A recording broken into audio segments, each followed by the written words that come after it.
My name is Frank Delucia, and I'm from Rhode Island, Warwick, Rhode Island. Well, it's always a good day coming here. I do two things. I give tours, and I'm at the top of the lighthouse, and I love both of them.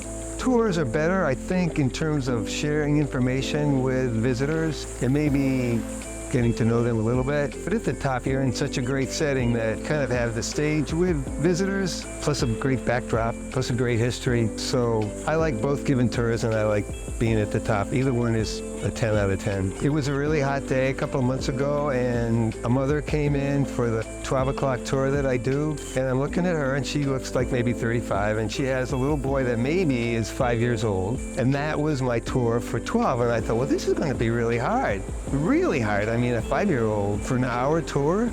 But somehow this kid, and his name was Austin, was right there the whole hour, asking me questions. He was answering my questions.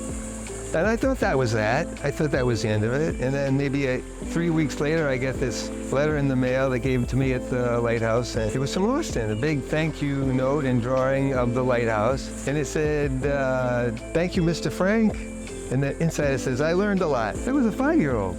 So I asked them always, why are they here at the lighthouse? And they generally tell me, well, I've driven by it a million times and never stopped in, and so I'm going to stop in. That's the number one reason. Some of them are history buffs. That's a good reason. Some of them come for the beauty. That's a good reason. I asked them, what's the whole purpose of the lighthouse? And they finally get to the reason that's central for the lighthouse, and that is to change and save other people's lives, which connects up to saving all of those ships that were shipwrecked that would go up and down the eastern shore back in the 1800s.